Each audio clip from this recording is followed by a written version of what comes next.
Mayfield, possibly out of Cleveland. You want to be a boss? That's how you be a boss. I did. I made a mistake.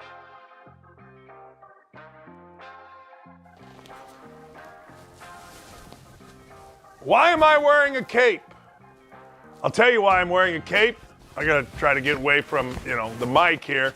I'm wearing a cape because one night in college, wearing a cape, ooh, man. Well, I didn't wear the cape. I followed a young lady in a cape to a party that was incredible. I never seen nothing like it before, after, but during, it was unbelievable. So I've always said, follow the genius that wears a cape. And today, ladies and gentlemen, your leader, Daniel J. Dakich, wearing a cape and a crown because we have had another great week here on Outkick. We will have another great day here on Outkick. Yes, we will. Details of the party that I went to while I followed a young lady or a gaggle of young ladies in a cape cannot be disclosed. No laws were broken. But I got to tell you, it was one of the great nights, other than on the basketball court, of my collegiate career. So I say to you, as a family motto, Dakich family motto, always, always follow somebody wearing a cape. Now, look, the world has gotten weird since the 80s. I understand maybe a cape means something different to you, but I'm just telling you, back in the 80s, if somebody had the you-know-whats to wear a cape out to the Bluebird in Bloomington, Indiana, I was following for the after party, and I'll tell you what, a hell of an after party. The other reason I'm wearing a cape, the other reason I'm wearing a crown is because even though this show doesn't get the respect nationally that it should, my God, do we lead. All we do is tell you what's going to happen. And I'm going to get into that. Monday, I was telling you about this guy, Elijah Moore, wide receiver in the NFL, I think with the Giants or the Jets. I don't even care who he plays for. I told you this was bad business. Next thing you know, this guy wants to trade on a team that's winning for the first time in its history, at least its modern day history. We were ahead of Brittany Griner before Brittany Griner. I can't help you any more than I'm helping you. And those of you on the YouTube chat, I thank you. Most of you follow this greatness day after day after day. I got to tell you, sitting right here looking at myself for 2 hours, I look a hell of a lot better when I'm covered up. So I'm going to get right into it. Ladies and gentlemen, this is the leader of the free world. This, ladies and gentlemen, is the most powerful man in the world. He controls the nuclear codes. If he decides, yes, he and he alone could decide, one night, I'm just going to blow some stuff up. I don't know, I'm just going to blow some stuff up. I feel like pushing this button, hitting these codes, and I'm going to talk to some people, and we're just going to blow some stuff up. This is your leader, ladies and gentlemen. 81 million votes right here. Right here. Let's get a look. Right here. Where are we going, Joe? Say it ain't so, Joe. Where are we going? Huh? What? Huh? Is this a comedy act? Is he doing a shtick? It's pathetic. That, ladies and gentlemen, that right there is the leader of the free world. That right there is the man who all you got to do is open the top drawer. I look at my top drawer, and I've got a remote. I've got some ear things. I've got extra cords. I don't know what the hell this thing is to. It turns something on and it turns something off. Hell, I don't know. Maybe I don't know.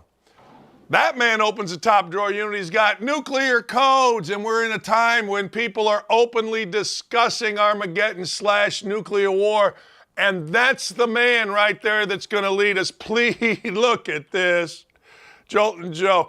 And the truth is, nobody wants to be around him. Nobody.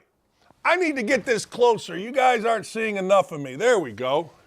You got to see more of me. It just can't be a little bit. So, ladies and gentlemen, Joltin' Joe Biden is sitting there spinning around, and the sad thing is, I got to tell you, have you ever seen a president that nobody wanted to be around more than this guy? My answer is no. No. Not even, sort of, kind of, maybe. I'll tell you something else. This hook thing is driving me crazy. But anyway, there's your president. Please do yourself a favor. Pay attention when you vote this time. And when the NBA and the NFL tell you to vote, say, you know what, I am, but I'm not voting the way you want. Because while you guys are getting rich, while you all are getting fat, the goal for us, and I want to talk about this for a second. I'm going totally off script. But the goal for us peons, is just a little breathing room. Think about that for a second. That's Biden's mantra. Just a little breathing room for us. While these guys are getting rich. Anybody ever pay attention to how much Pelosi and her husband have made right before different bills are coming in that have helped different companies? Anybody look at where Biden and his family live? The number of houses? Anybody seen where the Obamas live? I'm serious about this. Check out your senator. See how this guy lives. Your congresswoman or man. See how this person. And all the goal for us is just a little more breathing room. Think about that for a second when you go to the polls. Think about it. Do yourself a favor. That's the difference between us and them. Do yourself another favor. People ask me all the time, what's your dream job? Press secretary, president of the United States. Who would bring your dream guest? Tulsi Gabbard. Tulsi Gabbard would be my dream guest. She was a Democrat. She was a powerful Democrat. She is now telling us, hey, look, this whole thing is ridiculous, and you need to pay attention to Tulsi Gabbard. Wow, and how many times have you heard it out of Biden? Just a little more breathing room, my dad used to say while he lives in mansions. Well, Hunter Biden makes billions, millions. While all these guys' kids are just getting fat, what are we doing? We're wearing capes on TV, for crying out loud. Just a little more, if we can get just a little more breathing room. What? While you're getting fat as hell. I don't understand it. I don't understand how we can be so dumb and elect these people, but they all got to go. They all got to go. They got to go. They have to go. Anytime I hear that, just a little more breathing room, I want to puke on my shoes. Seriously. Make America great is bad, but just a little more breathing room, I can't stop saying it, is like a mantra. People are out of their freaking minds. Get these people out. Pay attention to where and how they live, how rich they are getting, while you and I are paying $5, $4.50, $4.19, whatever it is for gas. They don't even buy gas because people drive them around. Ah, man. I don't care how many people watch this show. I'm just going to keep talking. Next thing. Man, that pisses me off. I'm not going to lie to you.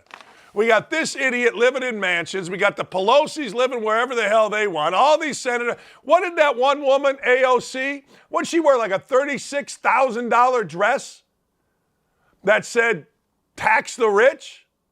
They're flaunting it right in front of us.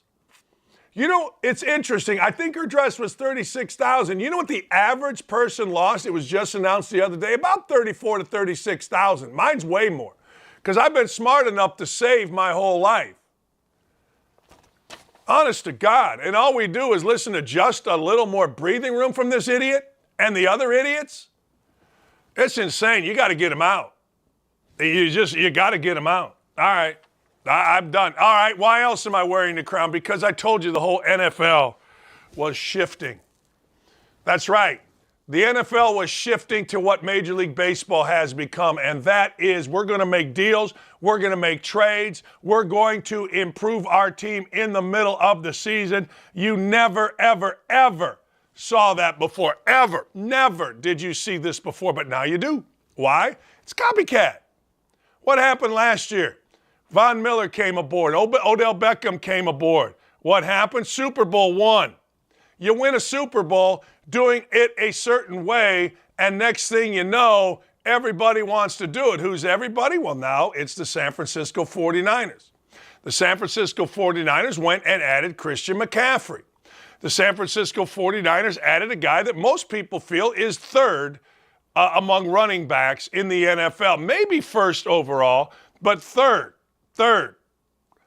in terms of running backs. Now, here's the deal. You got Derrick Henry, and you got Jonathan Taylor, and you got Christian McCaffrey. Shuffle them up, pick one, who cares?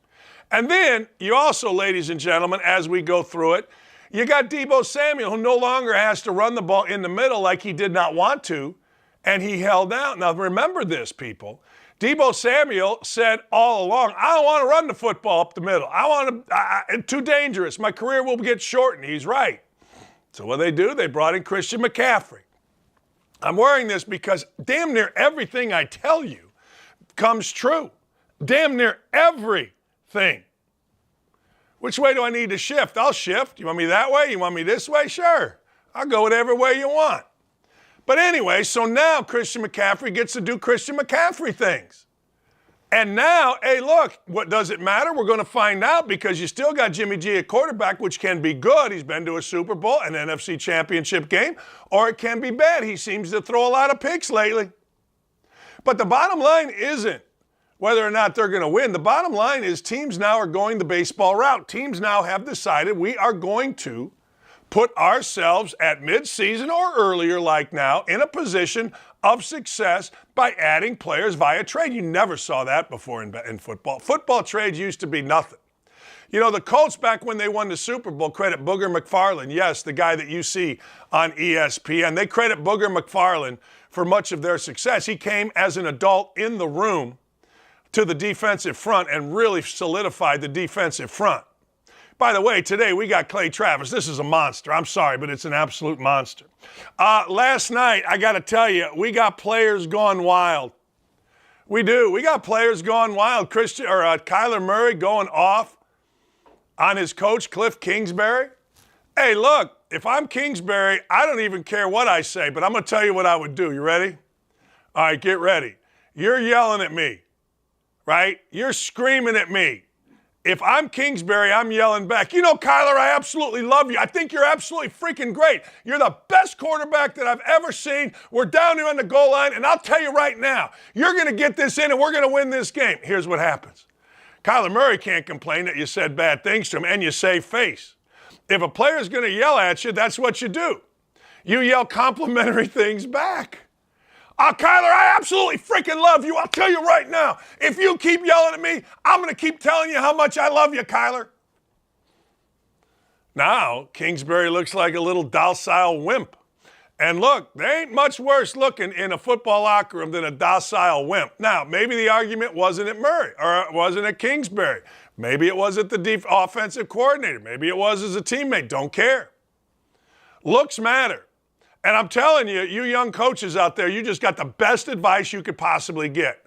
You can't go yelling back at the guy, hey, you stupid mother, blah, blah, blah. No. You yell back at him with platitudes. You yell back at him with compliments, and he looks at you like, what in the Sam heck am I doing? But last night, this game was going along swimmingly. This game was going along. It was 14-14. Hey, look, who knows what's going to happen? Next thing you know, boom, boom. 2 straight pick six, and the whole world turned upside down, and the game absolutely flipped. It's pretty amazing, really. I got to tell you, I've watched professional football for a long time, and I did not intentionally look today to see when the last time that anybody, ever did this or ever did that. I don't really care, but I did do this. Seriously, I thought back, and I talked to 3 of my friends that I know watch NFL and college football every week, and not one of us could come up with a time where somebody picked sixth twice. One team, one quarterback, nobody. I mean, absolutely nobody. I couldn't come up with it. It's fascinating, really, when you think about it. A pick six, next possession, a pick six. Man, how about that? That'll win you some games. 21 points in like 3 minutes, something like that. Changed the entire complexion of the game. Adios, see ya, goodbye. Goodbye to 2 things. 1, the Saints. 2, Andy Dalton. You just got to move along. You do. You got to move along. Stephen A. Smith gets another job. Manning cast type deal. That's right. Streaming services and Stephen A. Smith on ESPN. I got to tell you, there's a lot of things I'm going to watch. That ain't one. That ain't one. That ain't 2. That ain't 3. But it isn't because of Stephen A. Smith. It isn't because of a streaming service, it's simply because I don't really like them.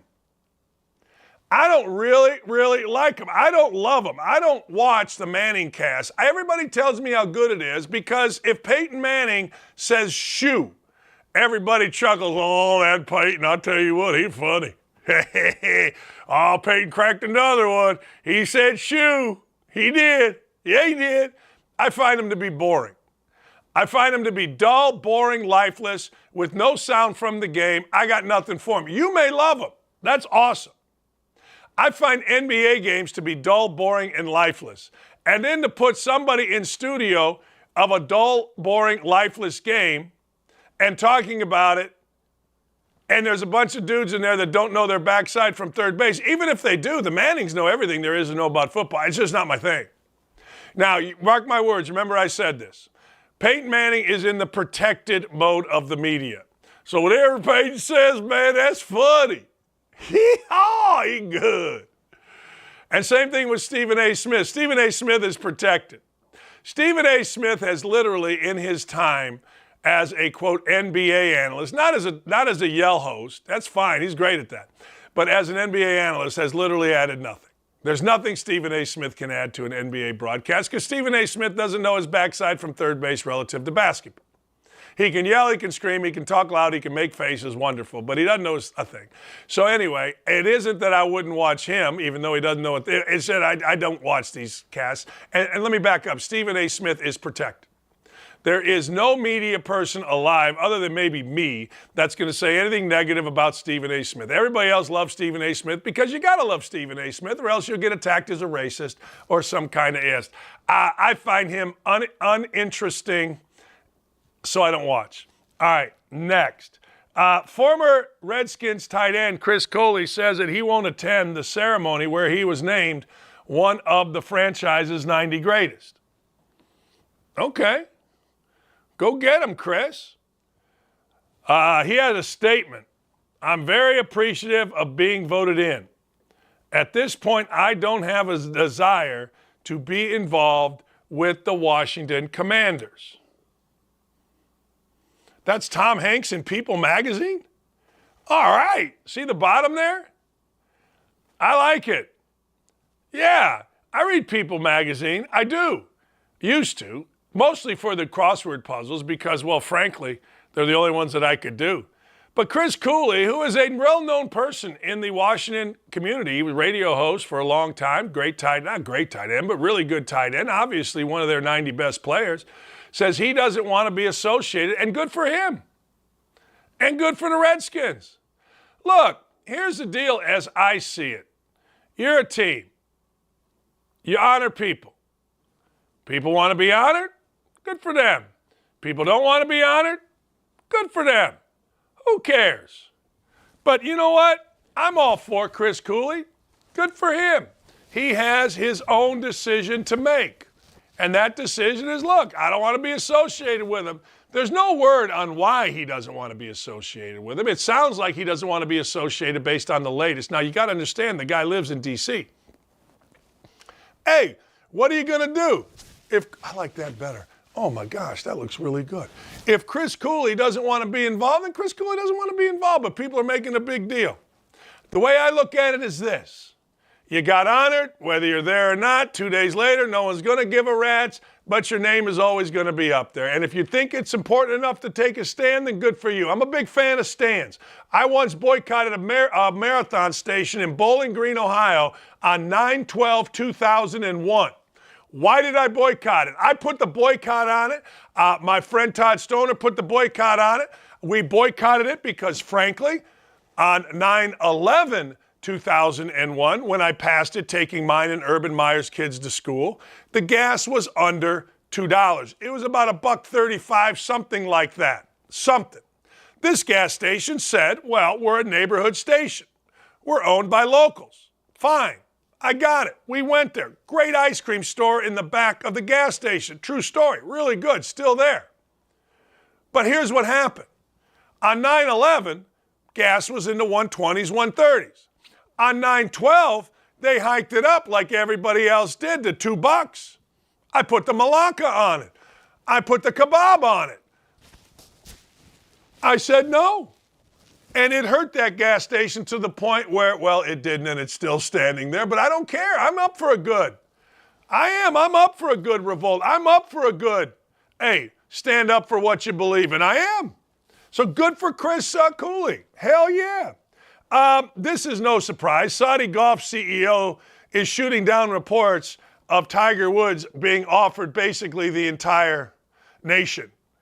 He's shooting them down. He's saying didn't happen, blah, blah, blah. Well, whether it happened or not, I like it better when they said it happened because you know what? It makes sense that the Saudis and the Live Tour would offer Tiger Woods anything that he wants. And it also makes sense that Tiger Woods would say no. Like Tiger Woods should not ever get involved in the Live Tour.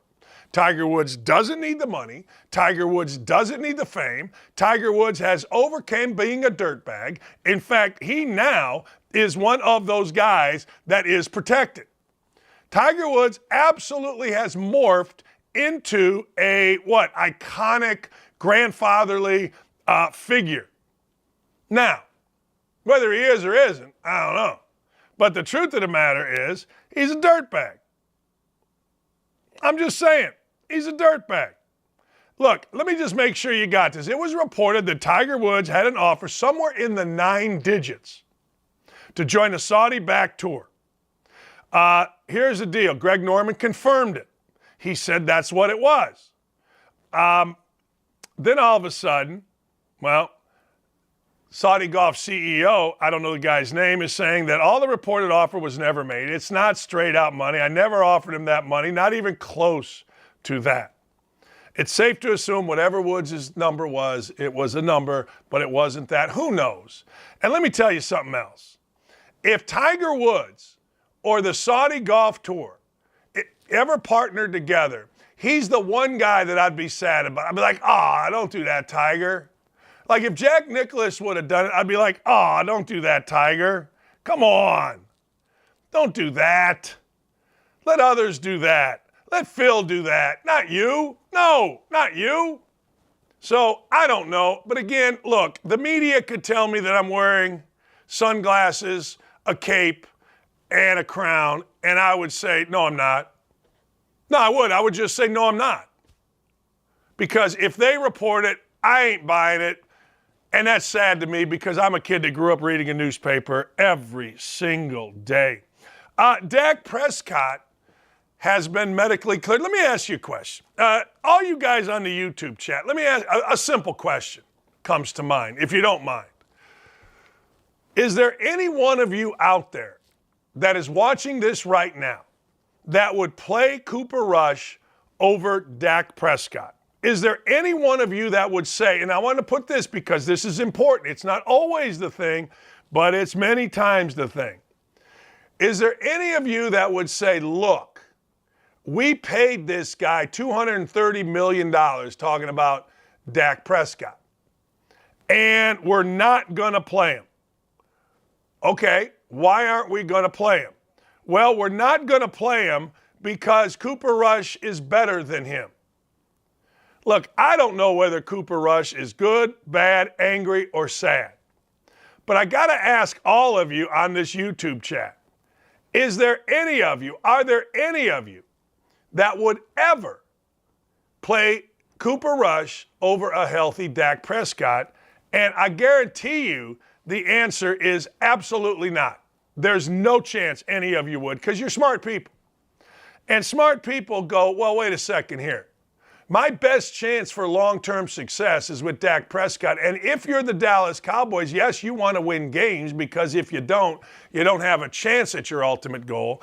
But your ultimate goal is at minimum the AFC or NFC championship game. Obviously, at maximum, your ultimate goal is what? To win the Super Bowl. So guess what?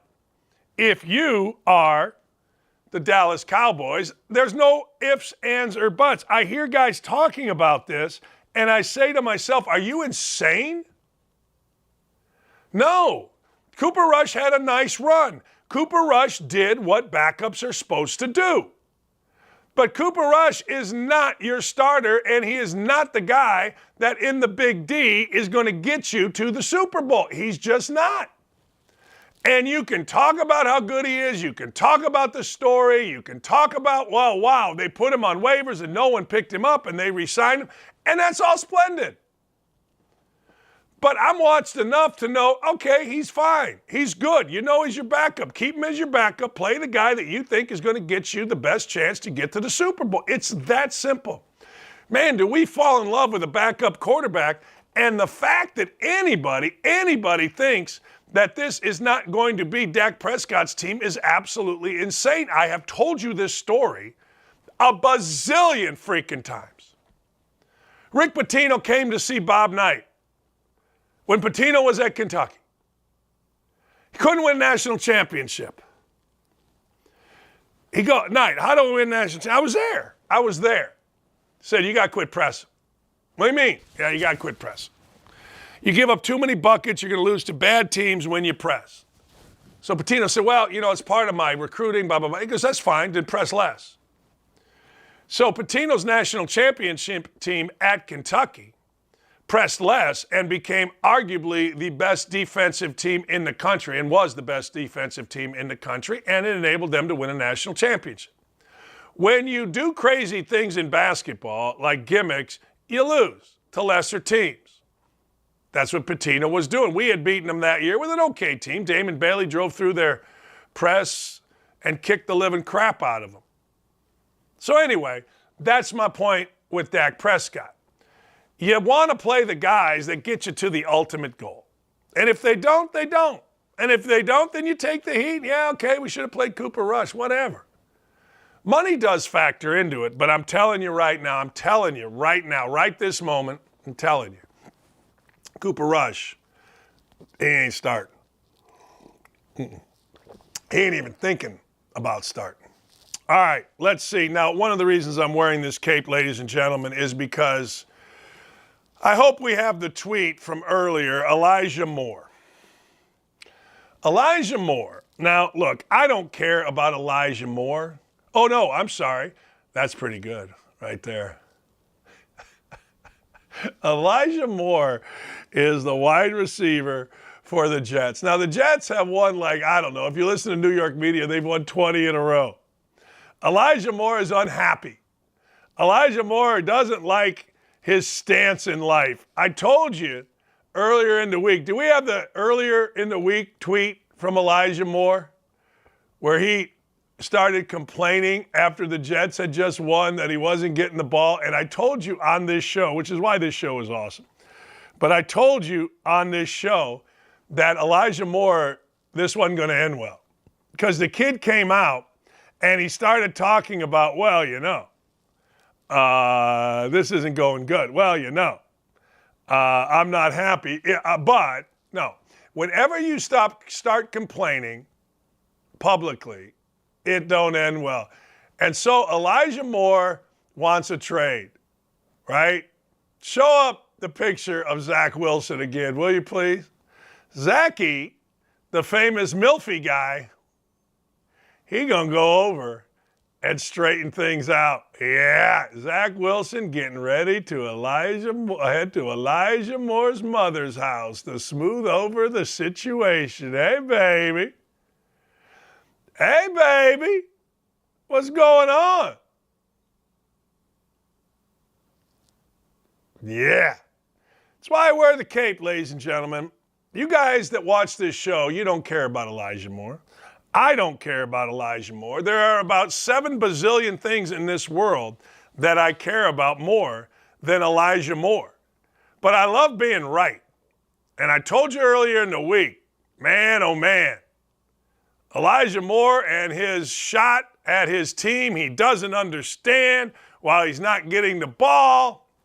Stay here for all. See, one thing I do better than any, other than wear this hat, and it's getting really hot, frankly, is tell you what's going to happen before it happens. And one of the problems that we're all going to have this week is this. There's some bad betting lines this week. I'm going to get into it when we come back.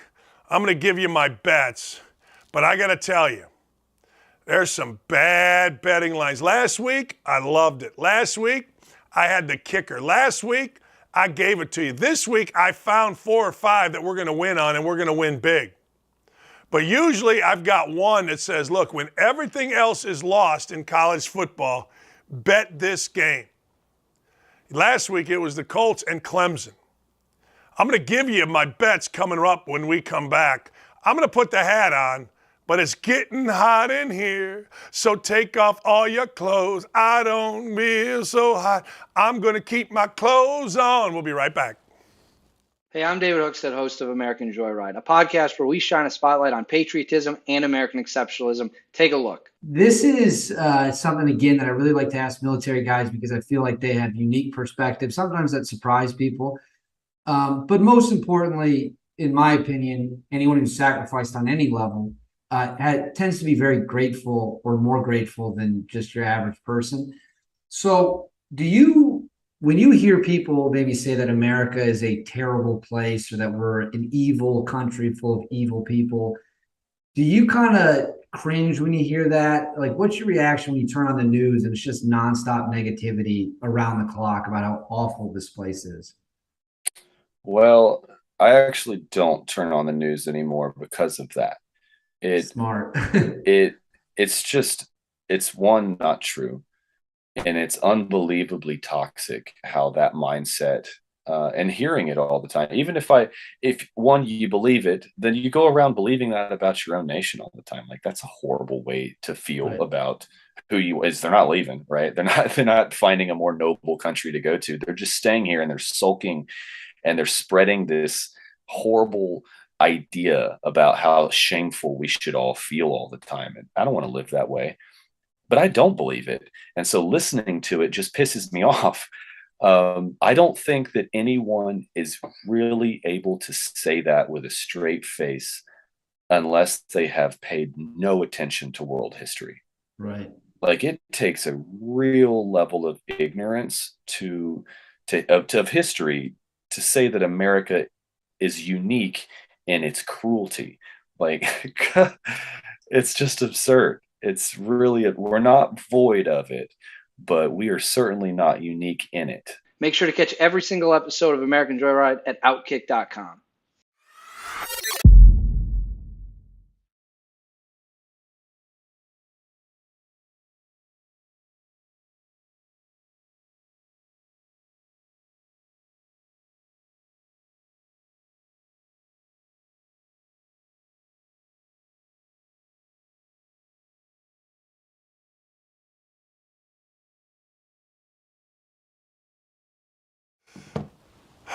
You know what? I got to tell you something.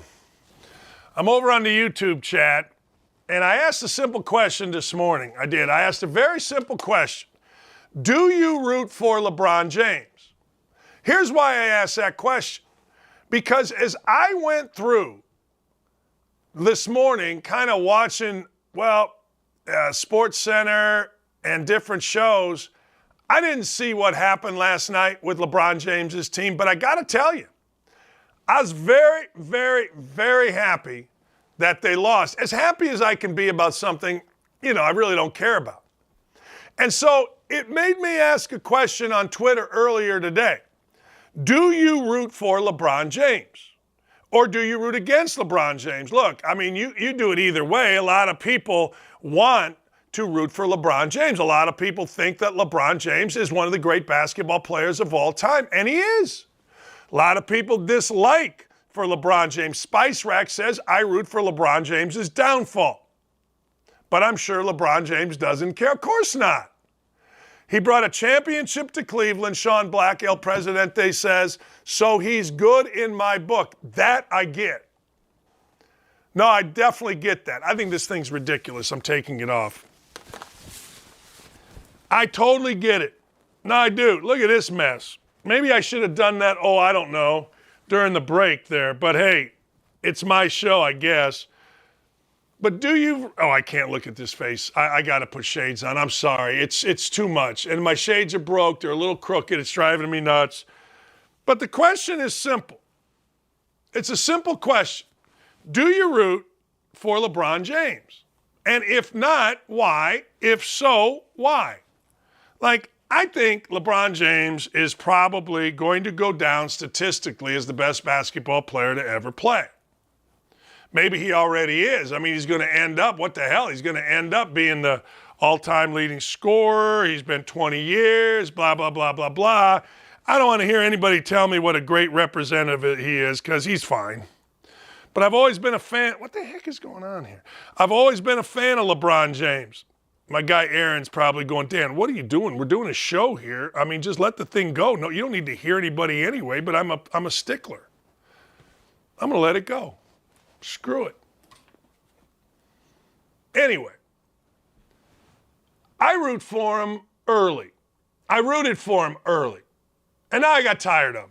I legitimately got tired of him. Dave Carroll says LeBron should play basketball and let us worry about how we vote. Now, I do think this. I do think LeBron telling us how to vote is a good thing if you go the opposite. No, I do. You cannot tell me that LeBron James and all his money is going to vote for that guy Biden. You can't tell me that. So if he tells me to go out and rock the vote, man, all right. I will. I'm going to rock. I may vote 4 times. I may go back Northwest Indiana style and vote 3 or 4 times. Empty lot next to my house. I know the address. 1620 West 54th Avenue, Gary, Indiana. 1620 West 54th Avenue, Maryville, Indiana. We had 2 addresses. I'll go out and vote. Kitty Brown Eye says watching him get asked about the Malcolm X book he's holding is one of the funniest things of all time. That is. Like, look, he's a poser. He's begging. He's trying to get you to like him. We all know that. We get that, right? We understand that. But rooting for LeBron James is hard.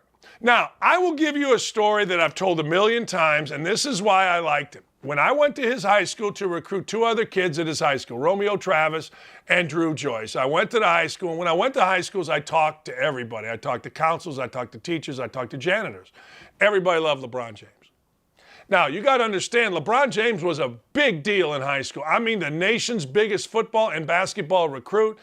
Nike or somebody got him a Hummer to drive. The Ohio High School Association banned him from playing in the state tournament. It was all over every news channel in the state of Ohio. It was all over every news channel in the country. And I don't even know what news channels there were. I guess there was CNN used to have a sports show with Charles and not Charles Barkley, but a man who died who was really good. Nick Charles, I think was his name, and ESPN.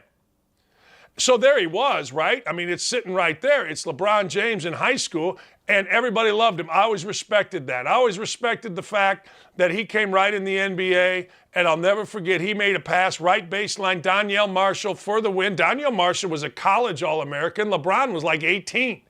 He made the right play against the Pistons in the playoffs. Marshall missed. Everybody criticized James, and he said, look, that's the right basketball play to make. I hit the open man who's a great corner shooter. What are you talking about? But now James has gotten to be too much. Yeah, it really has. It's gotten to be too much. Bill Martin says, I lost respect when he left Cleveland the first time and stacked the team in Miami to win the championship. All right, I got to tell you this. Michael Jordan did the same thing. He just had it stacked for him. I mean, Tony Kukoc was the best player in Europe.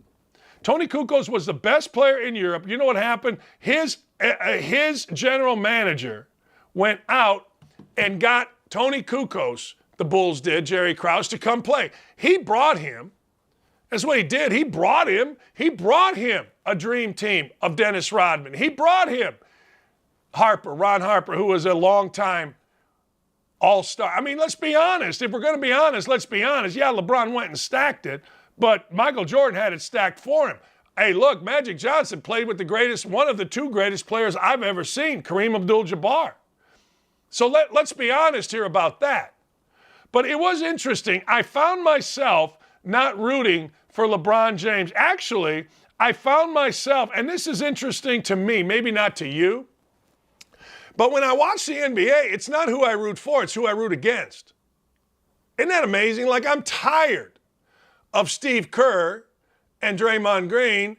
Warriors my favorite team because I think personally Steph Curry is the #1, along with Aaron Judge, role model maybe in the history of sports. I root against Paul George because he was a schmuck here. So I don't care about the Clippers, but I'm glad when they lose. I root against Popovich. Pacers play Popovich today. Popovich is from my hometown. Popovich taught with a very good friend of mine.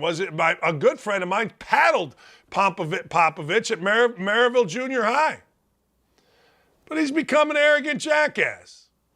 I don't like it. So I root against. David Hookstead, one of our great writers/TV personalities on Outkick, said this. I said, why do you root against LeBron James? He said, because I don't support people who trash America as an awful place. It's not.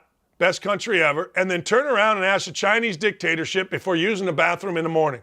He has no spine and he should be ashamed. A lot of people feel that way. A lot of people say this, I don't even follow the NBA any longer.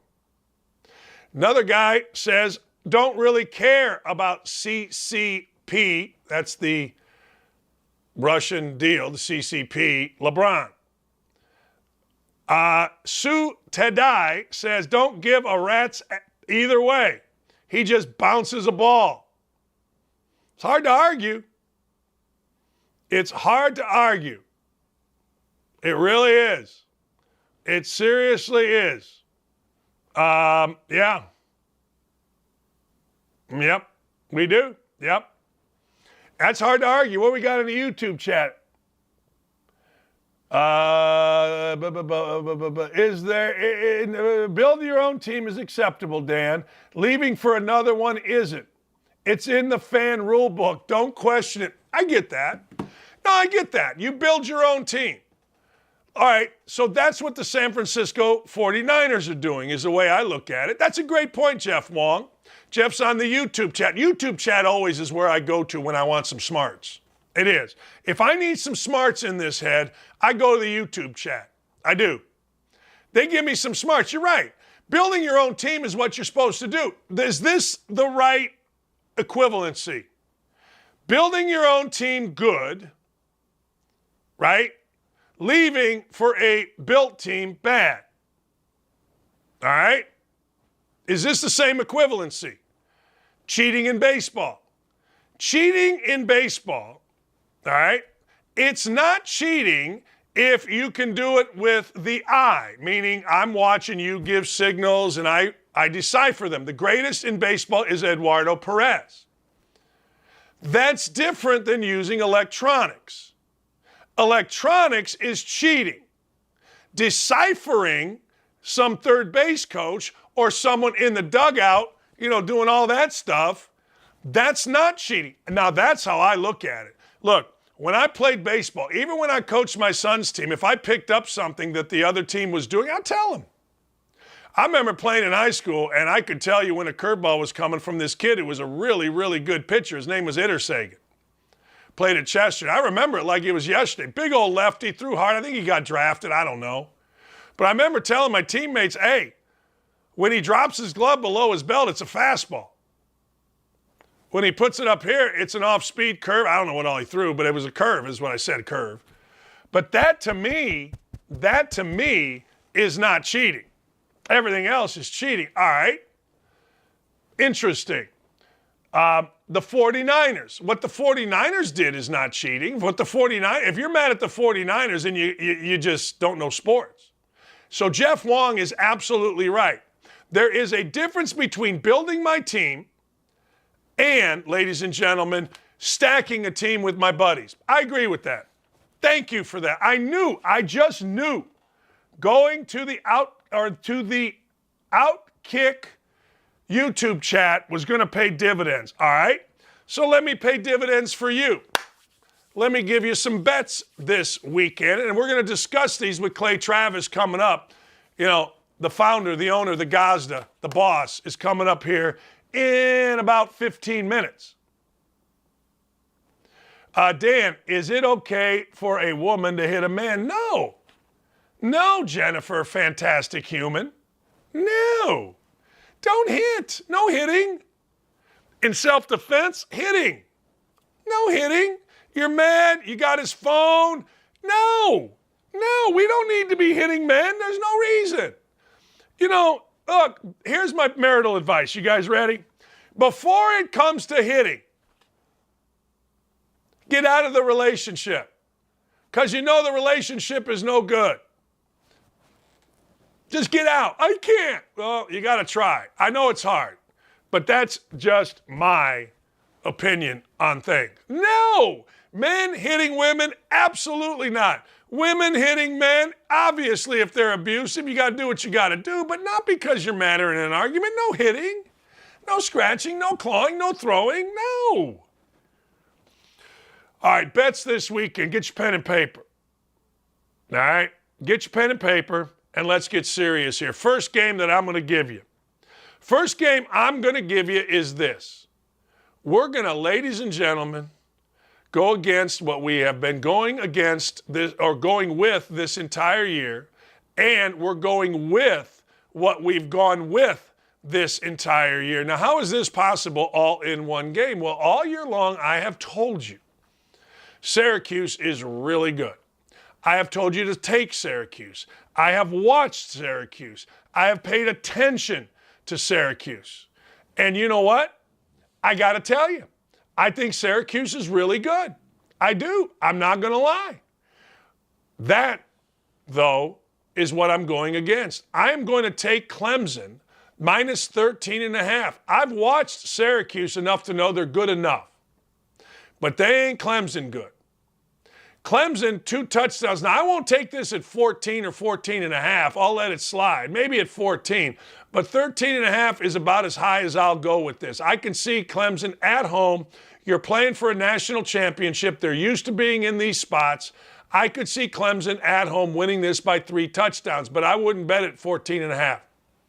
That smells like backdoor cover. Now, the thing you got to understand about Syracuse is Eric Coley and the fellas at Syracuse are doing a great job of leading their team. I mean, it's stupid good what's going on with Syracuse and their ball club.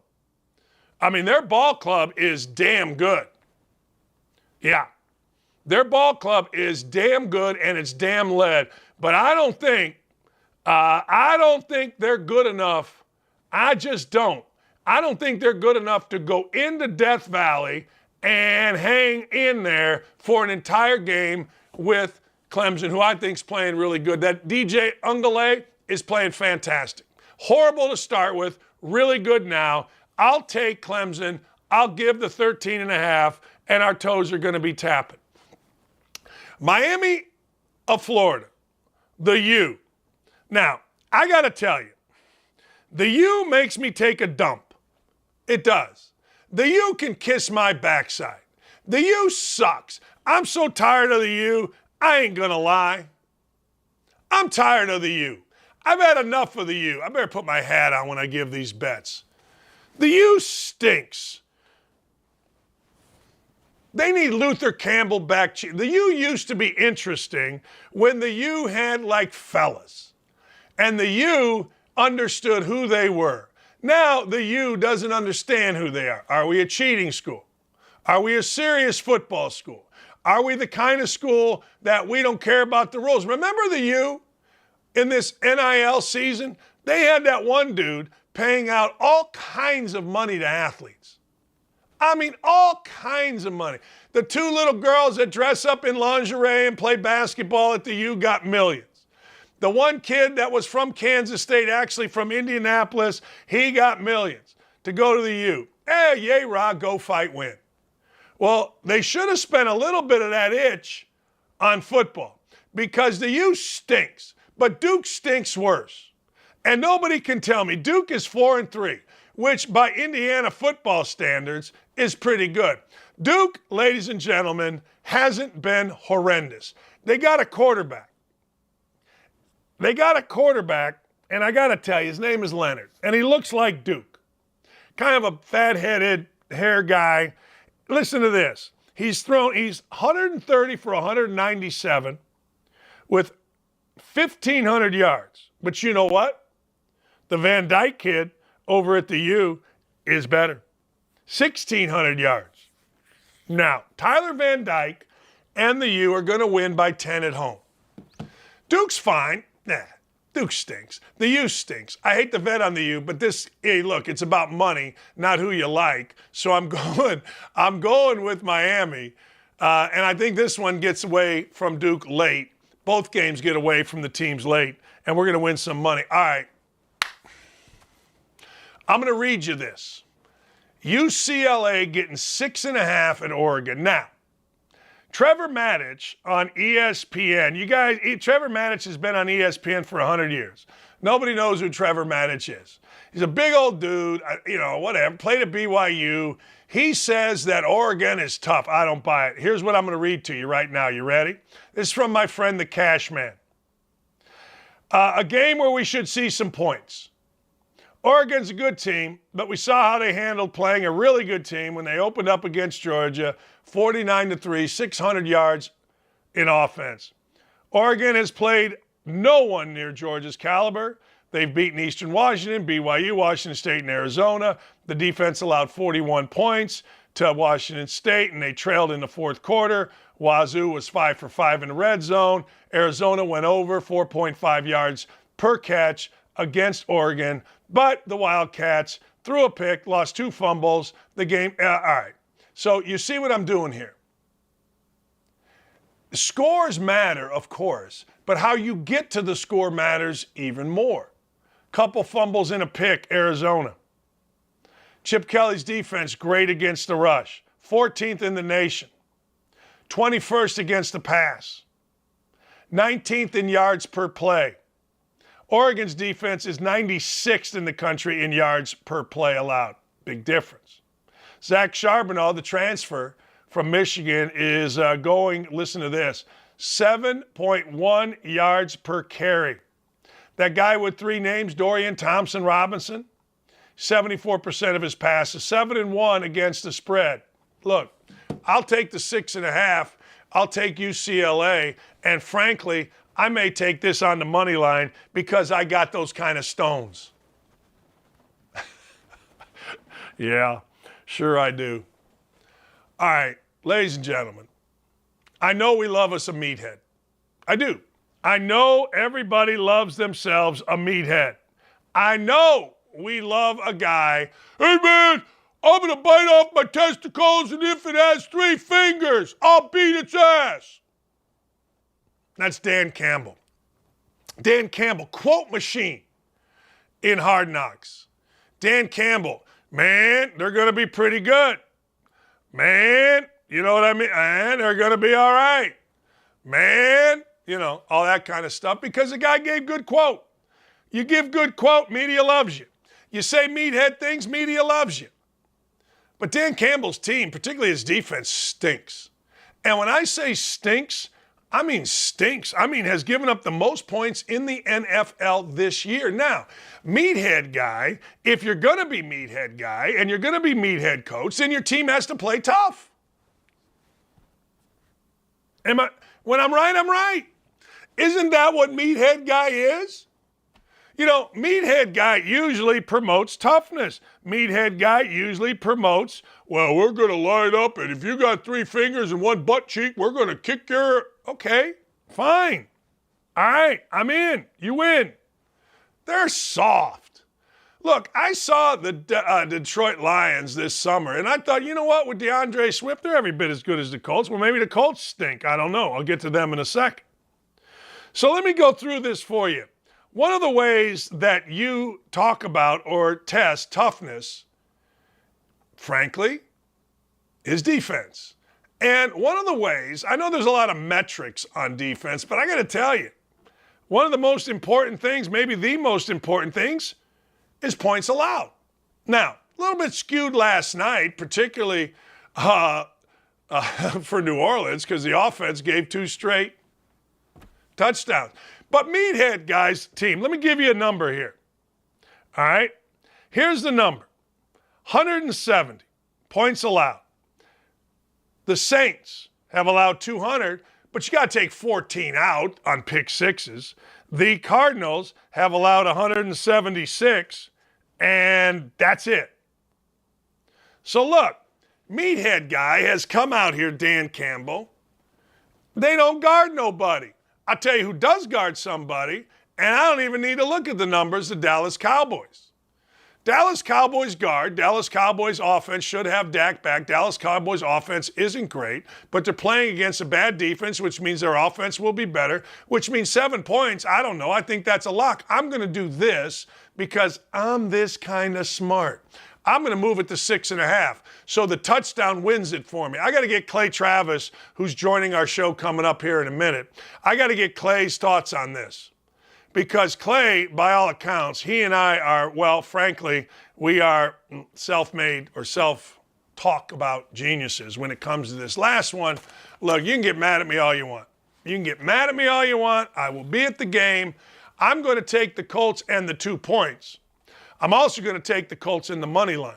Something going on here with the Colts. Something fishy going on here. I'll tell you what it is. It's Matt Ryan. Matt Ryan can look god-awful. Matt Ryan can look really good. Matt Ryan looked god-awful when he was in front of the nation on Thursday night, 2 nights ago, trying to see who was more awful, him or Russell Wilson. Eventually, it was Russell Wilson. Matt Ryan started the game the other day, not very good.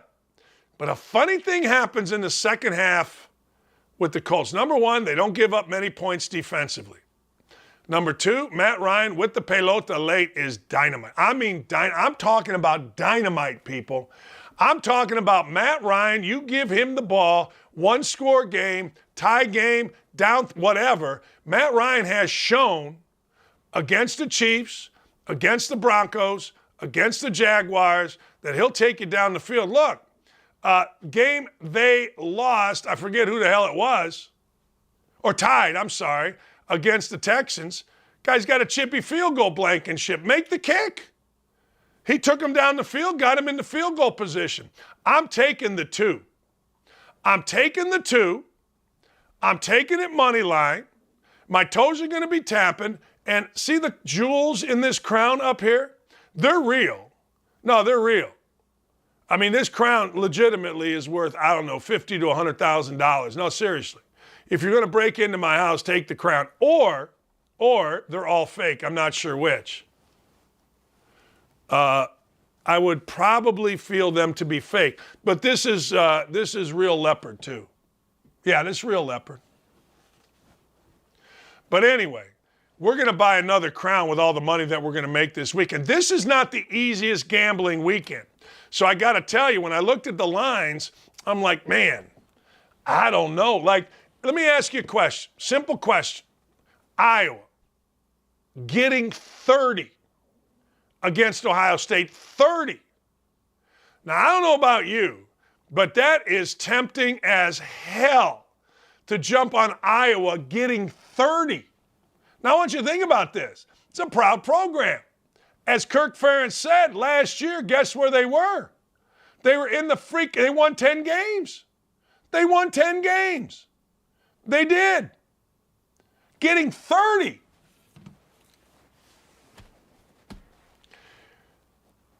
I got to get to the YouTube chat and see what folks think. That's a lot of points. That's too many. That's 4 touchdowns and a field goal. That is beating the team 7-0 and 10-0 every single time. So let me see. 14 to zip at half, right? 28 and a field goal, that's 31. Seems easy when you do it that way. Man, that's a lot of points. I was looking at that one thinking to myself, don't do it, Dan. Don't pull the trigger on that one. So let's review. I'm taking Clemson. I hate to do it, but I am. -13 over Syracuse. I think Syracuse is good. I love their wide receiver. The quarterback, Schrader, fantastic. The running back, Tucker, terrific. But Clemson's playing really good. And be honest with you, Clemson's playing for the college football playoff. But you could also make the argument that Syracuse is. Miami, -9 over Duke.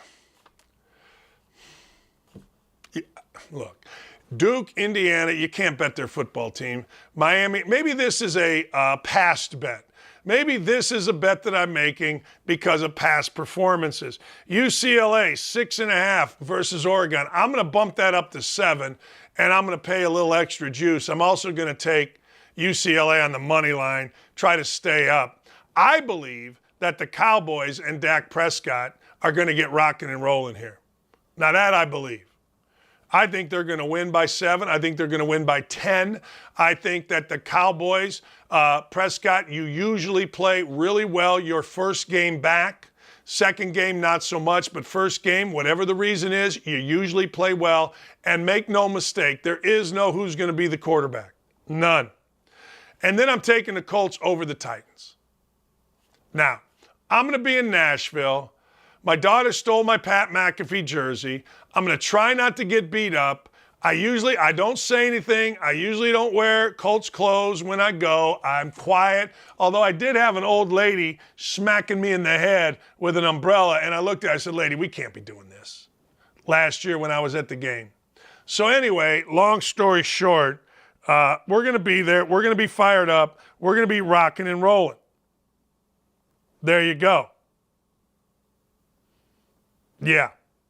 Hammer the Colts, ladies and gentlemen. Hammer the Colts. That's right. Hammer them. They're going to win the game. Clay Travis coming up here in a moment as always. Look, here's the deal. You want to bet? Look, don't bet a lot if you don't want to, but all you got to do is deposit some money in your DraftKings account. And when you do that and you bet $5, they give you 200 in free bets. I mean, what do you want me to tell you? It's glorious. It's genius. It's exactly what needs to happen every day. All right, I'm going to try to fix my earpiece, get this thing serious. Clay Travis joining us next.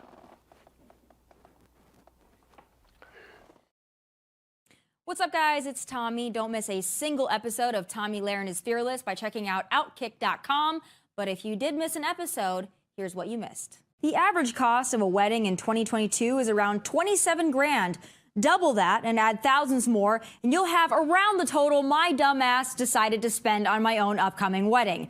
Now look, I was and am one of those brides who wanted to keep it small. I didn't want a big wedding. I didn't want to spend the equivalent of a hefty house down payment on one night in a barn in Nashville, but then bam, it happened.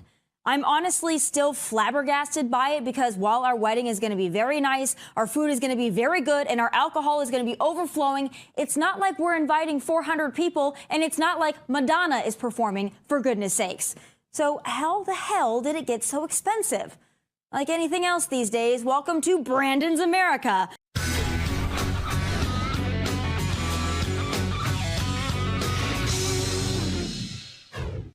For today's edition of Final Thoughts, I'm going to share my top 5 wedding tips for those who are about to be, or even think about getting married. Here we go. Number 5, get a wedding planner. It seems like a ridiculous expense to pay someone an arm and a leg to coordinate other people, places, and things you've also spent an arm and a leg on. But trust me on this, even if you're the most organized, creative, and put together person or couple, you need a wedding planner. After all you've done and all you've spent, the last thing you want to do and worry about is corralling and hurting vendors on your big day. Something is always going to go wrong, and it's worth it to pay someone to help you put out fires and clean up messes. Number 4. If you can't afford the wedding, don't spend money on the wedding. Tune in tonight at 7 p.m. Eastern to check out a special Tommy on the Streets of Nashville episode. I went down to Broadway and asked some Nashvillerettes and tourists some questions, and you don't want to miss it.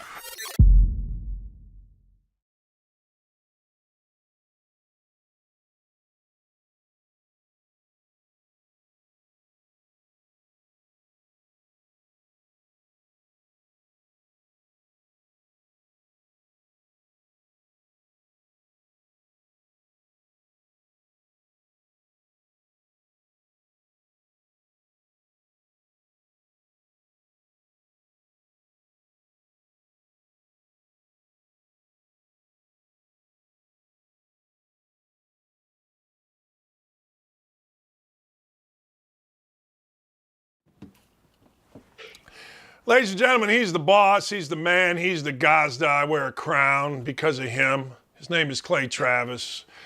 He is the most popular man in the United States with the best opinions, the smartest opinions, and frankly, he's almost as handsome as I. Appreciate you joining the show, big dog.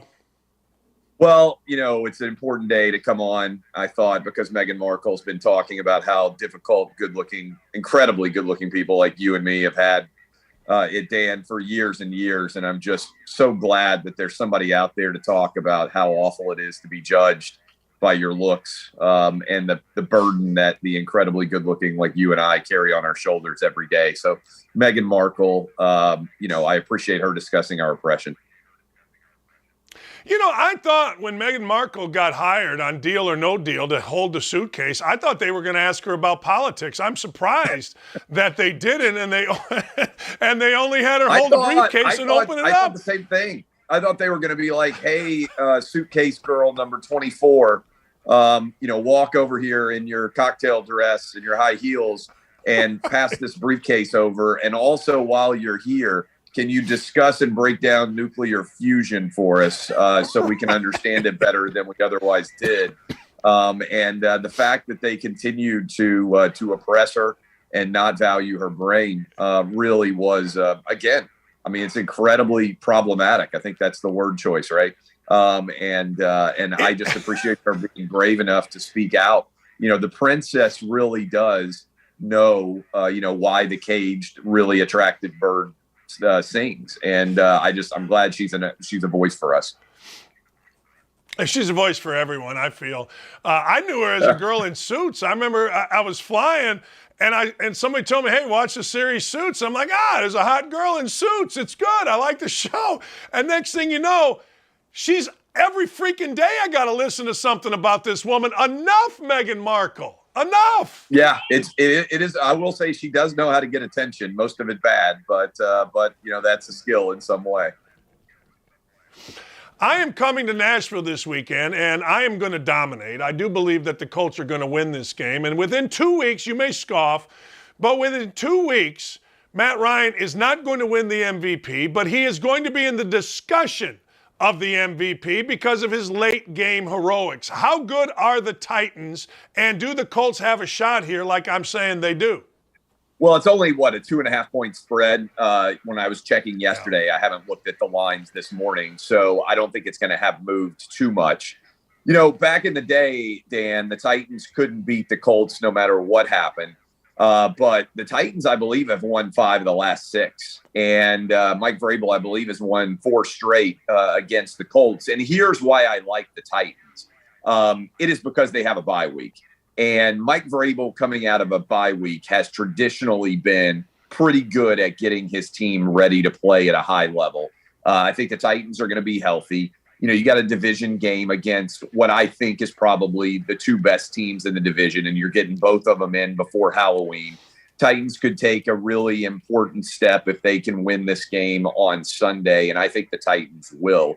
I don't know who's going to win this division because I think it's going to be a division where the winning team is like 9-8. So it's not like we're going to get, I don't believe, any kind of knockout early in the season. The Titans kind of had a big lead last year, and sometimes somebody pulls away because the Texans and the Jags have been so mediocre.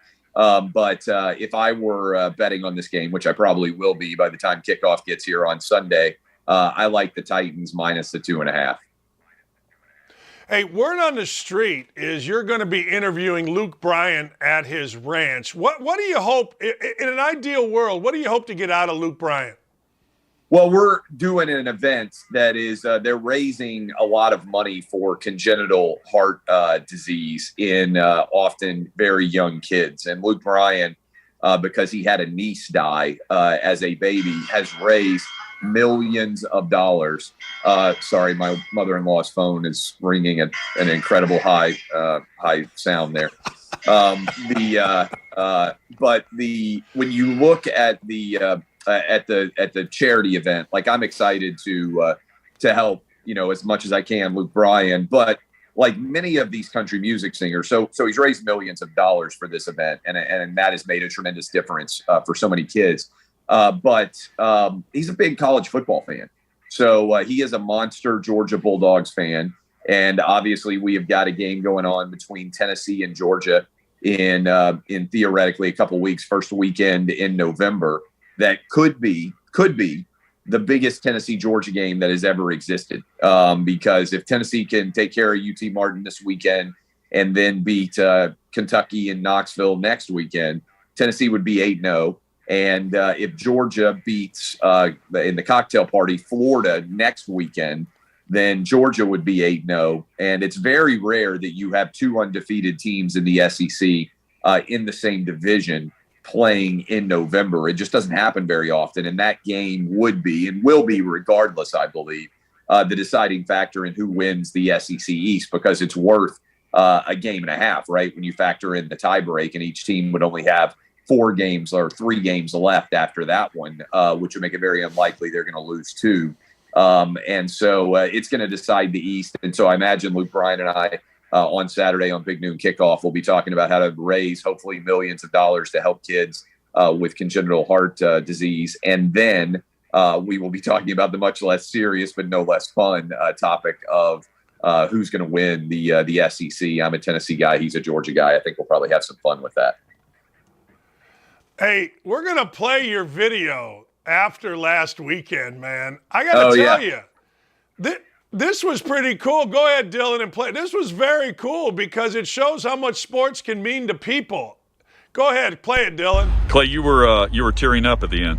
I cried. I mean, that's how much it meant to me. It's embarrassing to be 43 years old and cry at the result of a football game, but I'll tell you this. When Tennessee in 1990 lost to Alabama, I was thinking about this when I was watching. I was with my grandpa who played for General Neyland in the 1930s. He's going to cry again. And Cry. I was watching the game with him. I was watching the game with him. Tennessee was supposed to beat Alabama. They didn't ever beat Alabama when I was a kid. And 1990, Tennessee was trying a field goal. It got blocked. Alabama recovered and made a field goal to win 9-6. Yeah. And I cried after that game. And I was at my grandpa's house in Chattanooga, Tennessee, Red Bank to be specific. And he was so disappointed in me that I cried about a team about Tennessee losing. And he said, you don't cry about losing football games, but I'm probably going to cry here. When that kick was not good, and then Tennessee made the kick to win, I thought back to being 11 years old. And I felt like it was almost like cosmic and karmic justice that Tennessee made that kick after Alabama missed it. It took me back to being 11 years old in my grandpa's house in Red Bank, Tennessee, who played for General Neyland in the 1930s. What a fucking win. Sorry. Unbelievable. Cigars are next. Yes, definitely. See, all right, I played and coached for Bob Knight for 1,000 years, and I'm going to tell you something that people don't know relative to what you did there. Coach Knight, when I was a player, used to read letters from fans about how much Indiana basketball meant to them. You know what I'm saying? Exactly like what Tennessee football and that win meant to you. It's always, I get goosebumps with this kind of stuff because, go ahead, talk about what it meant. Well, I mean, you saw it. I mean, that was, by the way, riding in the back of a pickup truck trying to get to the Airbnb house that myself and 3 buddies were staying in over the weekend, and you could hear them. It's not like that was planned or some, like, hey, I want to do a live broadcast. We were just talking in the back of the truck. And one of my buddies, in fact, Jonathan Hutton, who was on the Outkick 360, I think, was recording that. You could hear Chad Withrow, who's also on that show, in the background as well. But to me, what is particularly unique about college sports in general is it is a multi-generational experience by and large. And so if you go to a big college football game, especially in the South, you're going to have kids from the age of, literally babies, all the way up to grandma and grandpa who can barely walk, potentially in their 80s, tailgating together, going into that game. And in my experience, and going around to getting to go to sporting events all over the country, that's very unique. And what it means is that you experience very often college football games as a sort of standing on the shoulders like experience of all the games that you remember in the past. And so when a great emotional, transcendent win or frankly loss occurs, you think about it in the context of the people that you have watched those games with in the past. For me, it might be my grandfather, my dad. In the years ahead, it'll probably be thinking about my kids when they were young, and they will probably have recollections, hopefully, with their own kids of watching games when they were kids with me, just like I did. They are recalling that game in 1990 when I was 11 years old at my grandfather's house watching it, and seeing that parallel in late game scenario, both teams attempting a field goal. One team misses, the other team gets it and gets an opportunity to win. It really did feel like a mirror image in many ways of that game that I watched in 1990 with my grandfather that impacted me so much, that made me cry after the game ended. These, I'm getting emotional, when I was talking about it in the back of that car, from a perspective of adulthood, looking back. I guess it's 32 years now. But there is a timeless quality to being a fan like that, because it can take you back to being a kid, to being an adolescent, to being a young parent, to now being a guy who's in his middle age. There's no question. Like in my era, or where I grew up, Northwest Indiana, Gary, Indiana, it was the Cubs. My dad passed away, always a Cub fan, took me to Cub games. Cubs win the World Series. I go to his grave, put a six-pack of Old Style and a Cubs hat on it. And I got goosebumps again now. That's the way, that's what sports does to you. Like really nothing else can. People ask me about you all the time, and I say, look, I've met Clay, but I don't really know him. But I do call you the voice of common sense politics, okay? Yeah. Now, I grew up, and the guy who taught me to shoot a jump shot is currently hiding out in Greece. He is a Greek citizen. He got charged and convicted in federal court for buying votes. He was a councilman in East Chicago. The night before, they had a party, a going-away party. He didn't show. He had all his money sent. Interpol doesn't come get you as a Greek citizen. Yeah. He gone. He's there. So the entire group of councilmen in East Chicago are in jail for buying votes. My dad's good friend came to our house when he was running for city councilman in Gary and wanted to sign up the empty lot next to our house to have it vote for him. I was there as a little kid. So when people tell me there's no such thing as voter fraud, I tell you, you're full of crap. I've seen it. I got a friend affected by it. But I say to you as the voice of common sense, a red wave seems like it's coming, but I feel like the Democrats have a dirty trick up their sleeve that involves the same type action we saw in the presidential election. Am I wrong here to even think it? Well, here's what I say, and I'm writing a book about this in terms of landslides. And what I say, Dan, is, and this is the way I would always coach or want to play, take it out of the ref's hands, right? Make the game such a beatdown that even if there are improprieties out there, even if the ref's going to throw his flag 4 times and there's not going to be a penalty there, make it so that the game's outcome is not in question late. And that is what I think is going to occur. I think we're going to get not just a red wave. I think we may get a red tsunami. And I just see it building everywhere because the things that people care about, this is an inflation/economy election. This is an election about the crime wave that is sweeping across our country. This is an election about our southern border being completely wide open. And I'll add a 4th category there. This is also a reckoning election where a lot of people like me who said we never should have shut down, who have been furious about schools closing, where we finally have an opportunity to register that disapproval. And I think as we sit here, I believe we're 18 days out. I think that we are going to see a red wave that is rapidly rising into a red tsunami. And what happens in elections like those is people who didn't even know they were in danger of losing end up losing. And you're sitting right now in Indianapolis, not too far away from Michigan.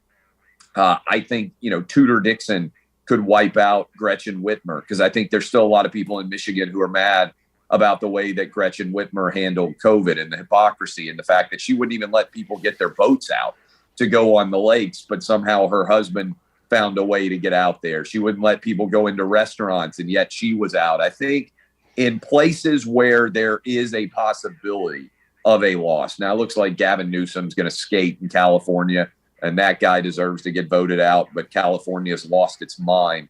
But even in places like New York, I think Lee Zeldin has a real chance to be elected governor.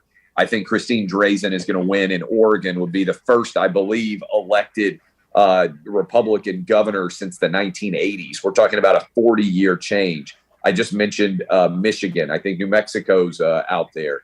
And so I think a lot of places where sort of sanity is going to prevail, I think we're going to see 18 days from now an incredible shift in the country. And I think it's actually going to sweep Joe Biden right out. I mean, I've been saying on the radio for a while that I think the outcome is going to be, hey, this was a referendum on Joe Biden, and all the Democrats that have been, kind of trying to prop Joe Biden up are suddenly going to vanish. And Biden is going to have to announce this spring, sometime February or March, that he's not running for re-election. And there will be a mad scramble among the Democrats. And one of the things that I'm most looking forward to for that is Democrats are going to have to decide how it's not racist and sexist of them to refuse to select Kamala Harris as their vice president now, as their presidential nominee, because she's clearly next man or next woman up, right? But she's also so atrocious that I think they're going to try to bypass her, because if she was their nominee, we would see, I really do believe, a red wave in the presidential election as well. And so, this is the problem in general with identity politics and cancel culture, which are to me the twin pillars of the Democrat Party now. Eventually, it means that you have to just pick people, not based on their actual talents, but based on whether they check the right boxes for identity. And so we've moved from, hey, we want everybody to be treated equally, to, well, we have to have equity. And equity isn't the same thing as equality. And so, I think most people in America believe black, white, Asian, Hispanic, gay, straight, whatever your identity, you should be treated equally. But that doesn't mean that everybody should be exactly even, and America should be a perfect representation of whatever racial dynamic exists out there. But that's what Democrats believe, and that's certainly what their base believes. And so Kamala, it will be racist and sexist for her not to be the nominee. I'm really kind of fascinated to see how Gavin Newsom, the white dude, ends up getting past that problem. Does Newsom just skated on this whole Harvey Weinstein thing? No, or does that not even matter? I think, look, Hollywood skated on the whole Harvey Weinstein thing, right? Right. I mean, everybody in Hollywood seems to have known exactly what Harvey Weinstein was doing for decades. Every Democrat did too. I think Harvey Weinstein was like one of the biggest donors to Hillary Clinton, and then everybody just pretends that it didn't happen. And so I think, Gavin Newsom has got a lot. My favorite Gavin Newsom story is that his parents left California to move to Florida and are Ron DeSantis donors because they were so upset over how poorly he had handled COVID. To me, that thing gets wildly underplayed. I just think that's hysterical. Newsom's wife now had a consensual relationship with Weinstein. His parents are in Florida. There's some sort of it's insane. Well, I mean, don't forget, he was married to Donald Trump Jr.'s girlfriend now, if I'm not mistaken, right? Newsom. So, his whole world, I mean, I think is just built on a tremendous amount of artifice. Two things about a town that you love, Atlanta.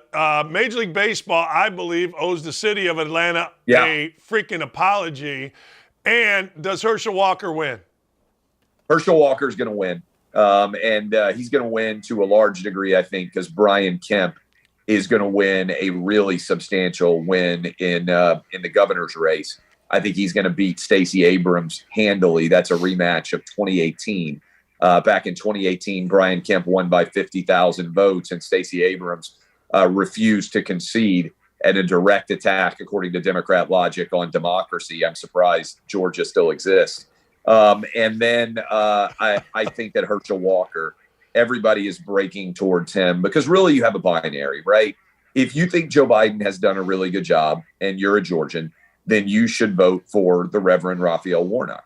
If you think that Joe Biden has done a really bad job, and about 60% of Georgians agree with me that he has, then you should vote for Herschel Walker. And I think ultimately that Biden is too much of a weight on Reverend Warnock's shoulders. And I think that's going to be the deciding factor in this race, in conjunction with the fact that Republicans are showing up in big numbers to vote for Brian Kemp.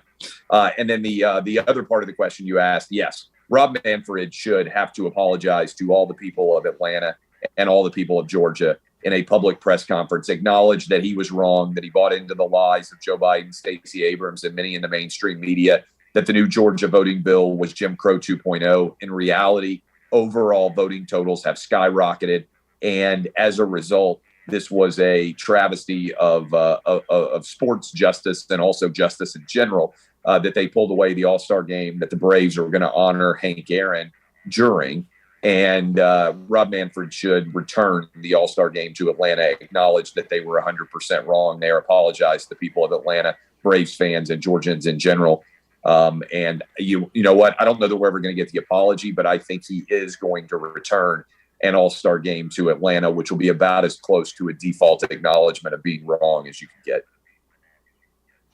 I want to go to something with Herschel Walker here. Years ago, people would say, well, I don't want to run for public office because I've got this in my background or that in my background, whatever. Are we at a point? I've always said this, look, I'm never going to look to politicians for my morals. I've read books on JFK. I know what George Bush Sr. was doing. I mean, I've paid attention to all this kind of stuff. So I'm never going to get my morals from a politician ever. Herschel Walker's been attacked for a lot of different things. People are trying to put that in play. Where are you with the balance between, I guess, character or what you've done in your past and where you're at now? You know, as long as you aren't in jail for violent criminal act, which I do think should be probably a disqualifying factor, I don't really care.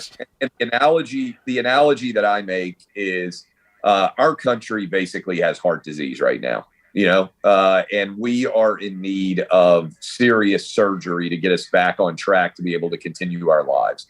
And for every single person out there, if someone you love, or certainly if it was yourself, if you needed heart surgery, what would you want? You'd want the best damn cardiac surgeon on the planet. I know I would, for me or someone that I love. And I wouldn't care at all what the heart surgeon's history was as a dad or as a husband or as whether he was like a really good tipper when he went out to dinner or whether he was particularly nice to his nurses, or whether I only want the best person for the job to save my life. And I think our country is in a really delicate and difficult spot right now. And the more power we give to Joe Biden, the more difficult of a spot we are going to be in, the harder our recovery is going to be.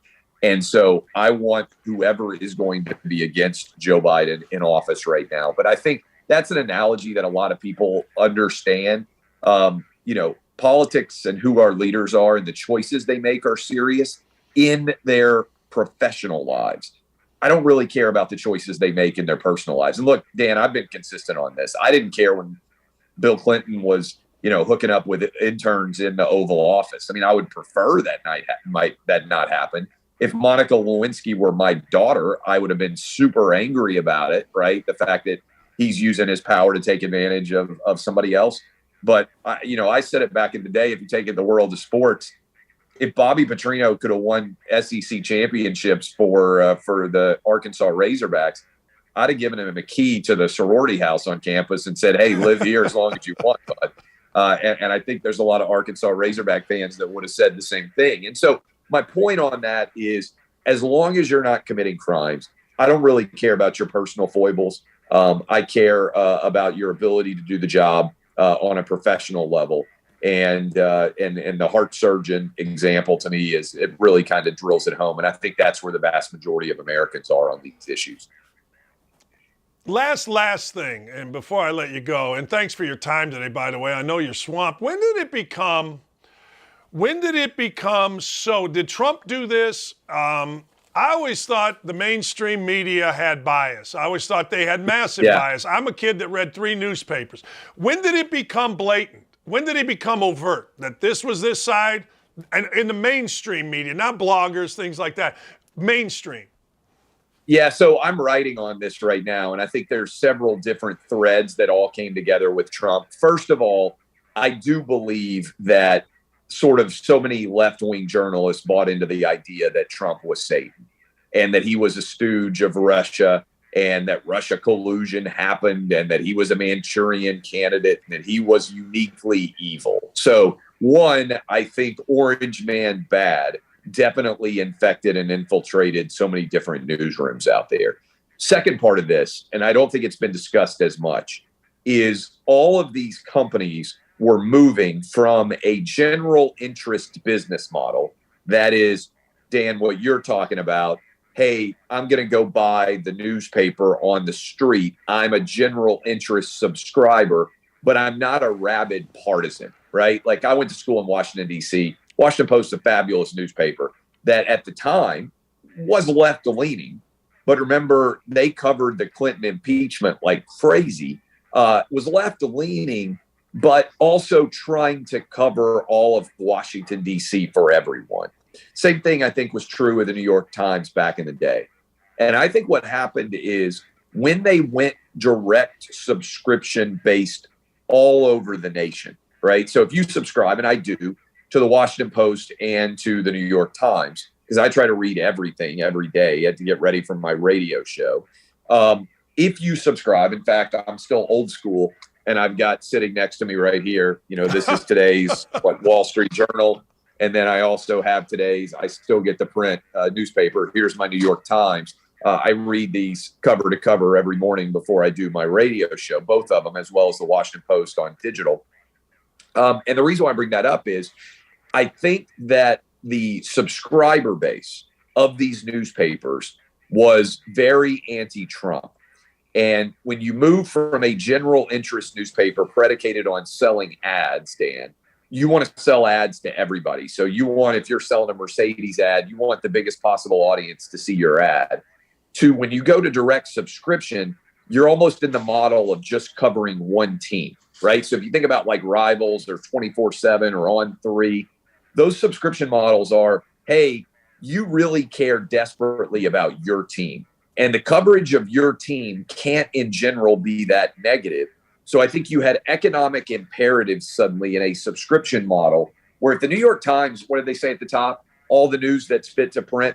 If they truly put all the news that's fit to print in a non-biased fashion, their business model would get attacked because their subscribers wanted to read Orange Man bad. They wanted to believe that Trump was the worst human who had ever existed. So I think the economic imperative of subscription-based models combined with Trump's rise created, look, a lot more people subscribed to the New York Times. It was good for business, but it created an imperative where they could no longer cover the news honestly because their audience got mad if they said anything other than Trump is the worst human ever. It's not a coincidence that out of nowhere, the Washington Post suddenly puts on its headboard, democracy dies in darkness. Really? Because I would argue democracy dies when big tech and Democrats collude and decide what stories people can see. And I think we're getting the blowback reaction here in 2022 to those coverages. And I would say also they've destroyed their legitimacy. You talked about the personal foibles issue. I think a lot of Republicans just don't care because they know that this is a behind the curtain move to try to destroy their ability to win a race. It's not about actually being honest. And so I think these newspapers to a large extent became partisan rags. That doesn't mean, by the way, that they can't be entertaining or engaging or smart. It just means that you have to presume every article that you're reading is biased to a substantial degree. So they gave in, is basically. They gave in to stuff they Well, the said they would business- not be about. They followed the money, right? Like many businesses do. And the business imperative is different in the 2020s than it was in the 1990s. And I think as a result, the overall journalism is weakened. Yeah, they had a moral high ground, and now they lessened the high ground. They lowered the bar. Hey, last thing. Christian McCaffrey going to the 49ers, a big deal or no? I do think it's a big deal. I think the 49ers have a really good offensive line. Obviously, the Jimmy Garoppolo experience is back. And what it says to me is Kyle Shanahan is looking around and analyzing the NFC right now, and I think accurately, by the way, and saying, boy, there's no really great team in the NFC. We know the Niners have already been to the Super Bowl. They almost won against the Chiefs. But I think he's looking around and saying Christian McCaffrey can be the difference maker. It's time for us to go now. We don't know what the future is at quarterback. We don't know what Trey Lance is going to be. Jimmy Garoppolo is going to probably ride off into the sunset at some point. If we're going to win with this iteration of our team, we need a big-time playmaker at running back to take advantage of a really good defense, take some onus off of Jimmy Garoppolo and that passing game. I like the combo with Debo and McCaffrey. And so I think they said the time is now to win a championship. I think it's a bit Rams-like when Sean McVay looked around and said, hey, I can go get Matthew Stafford.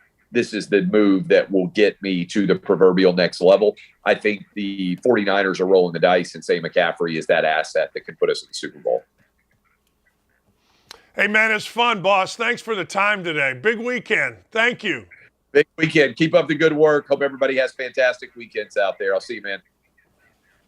All right. That's the great Clay Travis. Right there, ladies and gentlemen, giving you everything that you need. Just go to Outkick's greatest show or greatest website. It is just pounding. We're pounding away at greatness. We just continue to pound away. All right, we come back. I got a lot to get to. I got a hot seat. I got a coach on a hot seat who was on the hot seat last week. He's still on the hot seat. He didn't go going anywhere. And then I got another one to add to it.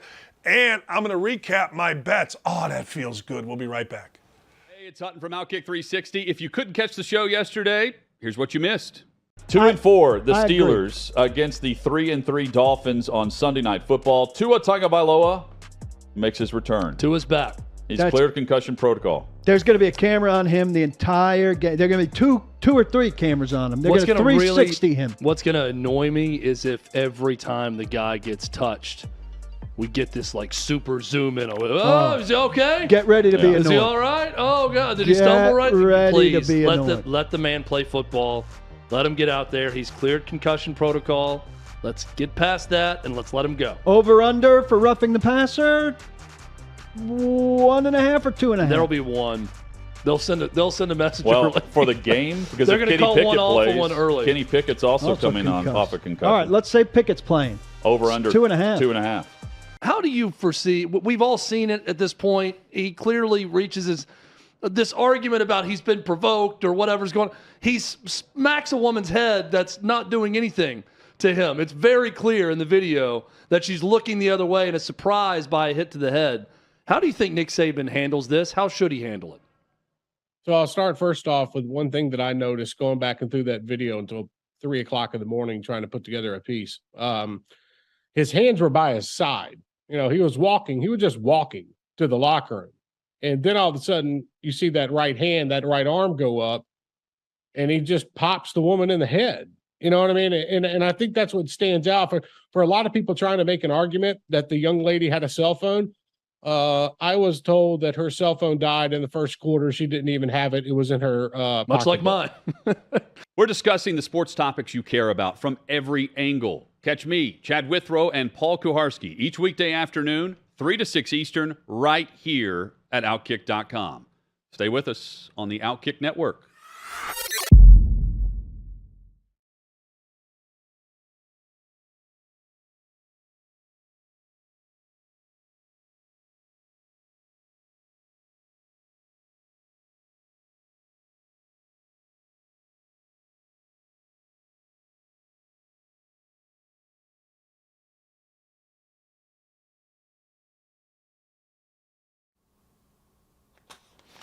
Love talking to the boss man. Love it. Smartest man you're going to ever hear on any show outside of me, although I think he's probably got me beat. Let's get into this. Hot seat. My man Frank Reich. Now, last week I told you Frank Reich was on the hot seat and he got a win. He got a massive win. But ladies and gentlemen, boys and girls, that seat didn't get hotter. It got a little cooler. But let's also be honest about something. Frank Reich is not off the hook. Colts playing the Titans this weekend. Jimmy Irsay, our owner, not only had he been talking about, Daniel Snyder, but he'd also been talking about the power of Mike Vrabel and the good folks of the Titans. Now, you got to understand something about Jimmy Irsay. Jimmy Irsay doesn't talk about any other teams historically other than the Patriots. I've talked about that on this show numerous times. He came out and he said, hey, look, here's the deal. We're going to talk about a team that's whipped our ass, and that team is the Titans. They've been tougher. He talked about Mike Vrabel's toughness.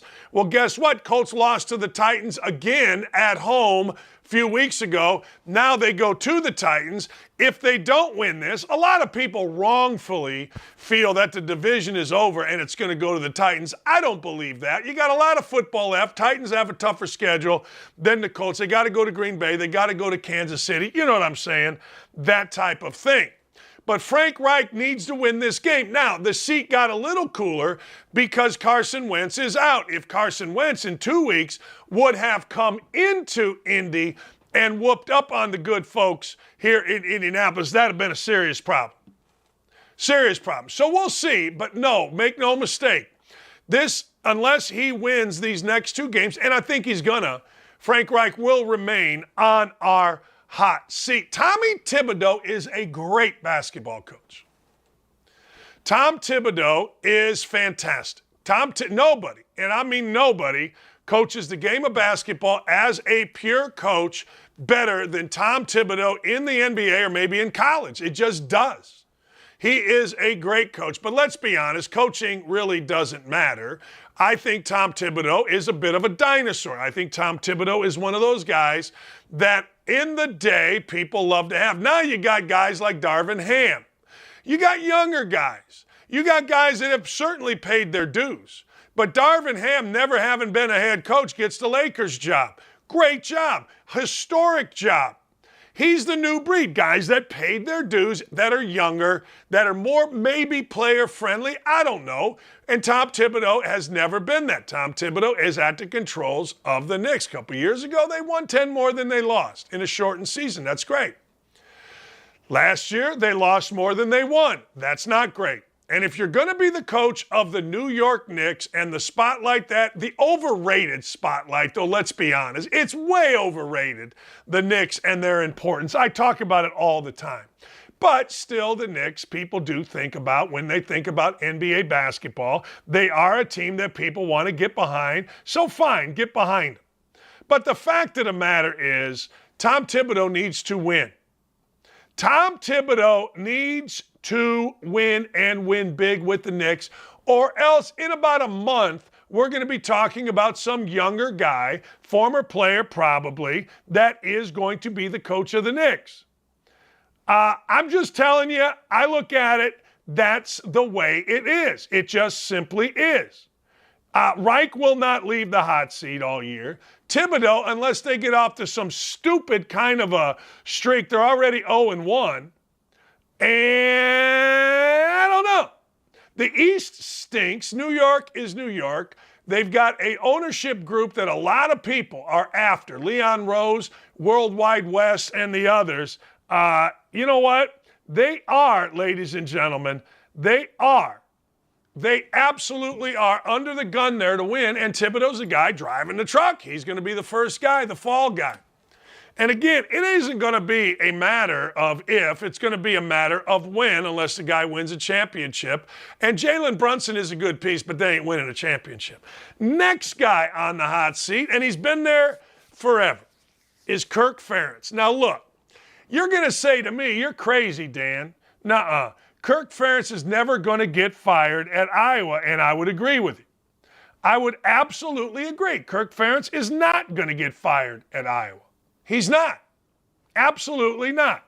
But what is going to happen with Kirk Ference eventually, and there's starting to be a little bit of a snowball effect on this, he's going to be asked to resign. He has been the coach at Iowa since 1999. That's 23 years. He's got a terrific record, 193 and 134. He's 9-9 in bowl games. All that's great. You know, they had an issue a few years ago off the field. He got that straightened out. They won 10 games last year. That's awesome. Fantastic. But before that, they won 6. Kirk Ference will not be fired for coaching. Now, he went 6-2 the year before. It was a COVID year. Right now, he is 13-13, or 3-3, excuse me.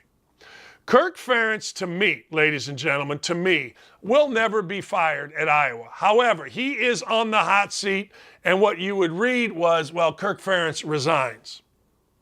He's starting to get defensive. He's defending himself. I was just in church. Whenever you get attacked, my guy Aaron Brockett says, let it go. Don't get defensive. Don't fight back. All right. So he's starting to get defensive. Questions are being asked about his offensive coordinator, also known as Brian Ference, his son. It becomes like a snowball. It starts little, but when you roll it in the snow, it gets bigger and bigger and bigger. So listen to me right now. I'm not saying they're going to fire him, but I am saying he's on the hot seat. 30-point underdog. That's what they are. 30-point underdog in a Big Ten game. I want you to think about that. Now, what does that matter? It doesn't, except for this. It shows you where the program is. Now, you could say to me, well, everybody is a 30-point underdog to Ohio State, and I'd probably say that you're right. But a lot of them aren't guys that have been there for 23 years. A lot of them, most of them, all of them, aren't guys whose offense can't score at all. And when I say at all, I mean at all. And in the modern way of playing football, you got to score some points and you got to be entertaining. So Reich will not get off the hot seat. He's just, unless they go on a 7-game winning streak, they've already won a couple. He's going to be on the hot seat unless they get into the playoffs, all right? Fine. That's the way it's going to be. Thibodeau, unless they make a stupid run here where they win 10 in a row, he is going to be on the hot seat the entire year. He's coaching in New York. He doesn't have the cachet anymore of a younger coach, an up-and-comer. He doesn't have the cachet anymore of somebody that is, I don't know. He's a dinosaur. That's what he is. He's a freaking dinosaur. And then Kirk Ference, you're going to see an announcement at some point, if not this year, then next year. And good for Kirk Ference. He's making $7 million a year, and he's made at least, $1 million since, for 23, 24 years. He's probably made $100 million in his life as the coach. So good for him.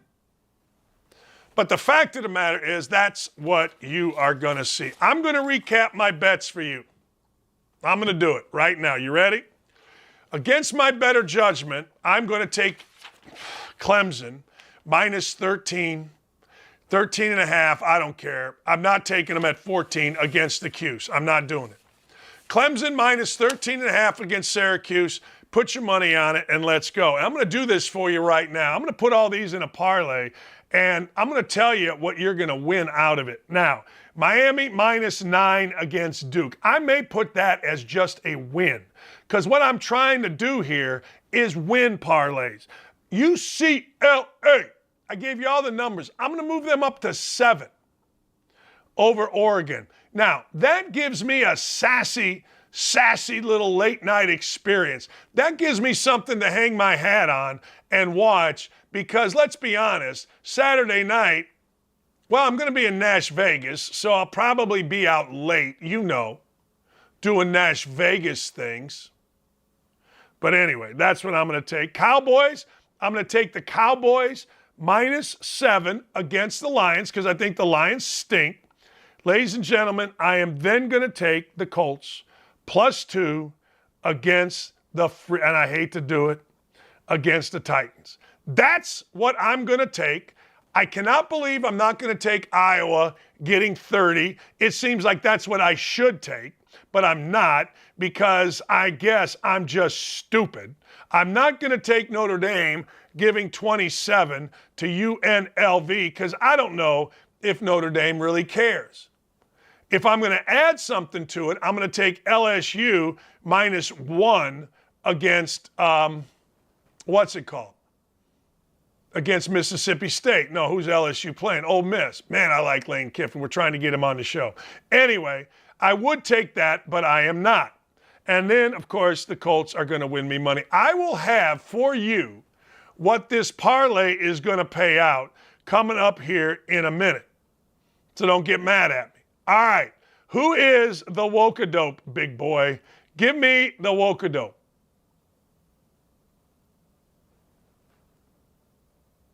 Oh, my God. Homeschool your kids is right. There's no reason not to homeschool your kids. Homeschool your children today, tomorrow, and the next day. I've told you this. I'll keep telling you this. And look, with all of the things going on, with everything that is happening, we are going to sit around and we are going to worry about pronouns. We're going to seriously get all upset about pronouns. Okay. All right. Pronouns. Yeah, by the way, my parlay that I'm giving you, you want to know what it is? If we hit this one and we hit a couple last, Clemson, I got them at 14, Miami -9, UCLA +6, Colts +2.5, Cowboys -7. $100 bet on this parlay pays us out at $2,600. That's my weekly parlay. I hit 2 last week, one for $1,300, one for $1,800. Think about that. Think about if you were able to put basically $3,000, because part of the number is the money that I bet, which was $100 on each. Think if you were able to put that in your account, your toes would be tapping. And don't say to me, well, you probably lost a bunch of other stuff. No, I didn't. I'm in fuego on college football, but I will say this, I don't like this parlay. I would argue, don't bet my parlay. I would say to you, find a better parlay. But that is mine, and I am going to find a better parlay as the week goes on. Dave Carroll is saying over under 11 p.m. bedtime Saturday night. Now remember this, Dave Carroll. It's Central Time, which means 11 o'clock is midnight Eastern Time, Indy Time. I'll be in bed around 11 Central. I got to get up and be at, the Outkick tailgate at 10 o'clock in the morning. I got to be ready to rock and roll because the Colts game on Sunday is at noon. That's right, noon, I said. So I don't want to hear about it. I don't want to hear nothing. I go to bed early. I drink Diet A&W or zero sugar A&W. Hey, look, at 60, you could look like this if you used my lifestyle. I would like for you all to do this. I would like for you all to send me, if you don't mind, your parlays of the weekend. Because I'm not going to lie to you. I like my bets. I made my bet. I already made it. But I got to tell you, I don't love it. Last week, I loved it. I did. And 2 hit. I'm looking for another one. I don't know. That's it for me. Catch you all next week. DBAP. I don't know what that means. I don't know. Dan, you see Jay Wright is joining CBS? I did. I did see Jay Wright is joining CBS. That's on the YouTube chat. Yeah, I did. Yeah. All right. I would absolutely love to see, if you don't mind, I would absolutely love to see your parlays. I do. I don't ask for much from you, and I give and I give and I give. But your parlays matter to me because I love the drama of watching one. I cannot put my beloved Hoosiers in one. They stink. They absolutely stink. So I can't put them in. All right. Last thing before we let you go. I want to thank everybody on the YouTube chat. Let's see who's on the chat right now. I'm going to thank you guys individually. Well, there's only a few people. Double Aught, Thank you, everybody that joined it all week. We got a couple hundred people on there every day, and it's freaking awesome. It is. I cannot thank you all enough for doing what it is that you do for us. I cannot thank all of you enough that join us on Outkick on Twitter. We get about 20 to 30 to 40,000 views a day. We want to continue it going. We want to continue rocking and rolling. Clay Travis was fantastic today. Dylan, I cannot thank you enough. I'm buying beers this weekend. Dylan and Ryan, whoever else wants to go. Aaron, anybody that wants to be there. Yes, we are hailing King Dan, trumpets. I'm not mad at a screenshot of that to be sent out. I will put, because you guys asked for it and you want King Dan, but it's going to be a great weekend. My stepson has the run of the house. He is going to be making music here. Lee and I are leaving Saturday. We're going to be all over Nash Vegas. If you see us, make sure you say hello. I'll probably buy you a beer because that's what I do. Where in the hell? There it is. Please, ladies and gentlemen, as we leave, all hail King Dan. Have a great weekend, everybody. Thanks, and enjoy yourself. And stay, as I used to tell my players, avoid arrest. Will you please? Avoid arrest. See you.